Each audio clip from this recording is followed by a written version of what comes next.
900 வருஷத்துக்கு முன்னாடி 10,000 கோயில ஒரே இடத்துல கட்டியிருக்காங்கன்னு சொன்னா நம்ப முடியுதா? இதுதான் மியான்மர்ல இருக்கிற பாகான் நகரம். 9ஆம் நூற்றாண்டுல இருந்து 13ஆம் நூற்றாண்டுல அனவ் ரஹ்தா, கியான் சித்தாங்கிற மன்னர்கள் தான் இதை கட்டியிருக்காங்க.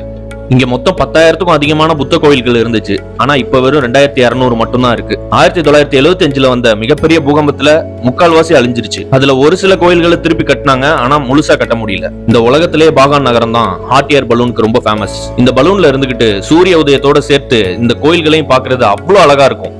கோயில்களுக்கு கீழே சுரங்கப்பாதை இருக்கு. அது எல்லா கோயில்களையுமே இன்டர்லிங்க் பண்ணுது. இந்த நகரத்துக்கு அடியில மிகப்பெரிய நகரம் இருந்திருக்கலாம்னு சொல்லப்படுது. எல்லா கோயில்களுக்கு மேலேயும் பிளாட்டான சர்ஃபேஸ் இருக்கிறது மாதிரி தான் கட்டியிருக்காங்க. ஏன்னா இது வழிபாட்டு தலங்களா மட்டும் இல்லாம உடற்பயிற்சி செய்யற இடமாவும் இதை யூஸ் பண்ணிருக்காங்க. இதை அனவ் ரஹ்தாங்கிற மன்னன் கட்டினதா சொன்னேன்ல, அவர் ஒரு கோல்டன் பேலஸையும் கட்டியிருக்காரு, முழுமையா தங்கத்தால உருவானது. ஆனா இப்ப வரைக்கும் அந்த இடம் ரகசியமாவே இருக்கு. 1987ல மங்கோலியர்களோட படையெடுப்புக்கு அப்புறம் இந்த இடம் ரொம்ப காலியா இருந்துச்சு. இந்த கோயில்கள் எல்லாமே மணல், செங்கல், பனைவெல்லம் இதுதான் கொண்டு கட்டியிருக்காங்க. இந்த மாதிரி அசாத்தியமான கட்டிடங்கள் எல்லாத்தையும் தமிழர்கள் தான் கட்டியிருப்பாங்கன்னு நான் நினைக்கிறேன். நீங்க என்ன நினைக்கிறீங்கிறத கமெண்ட்ல சொல்லுங்க.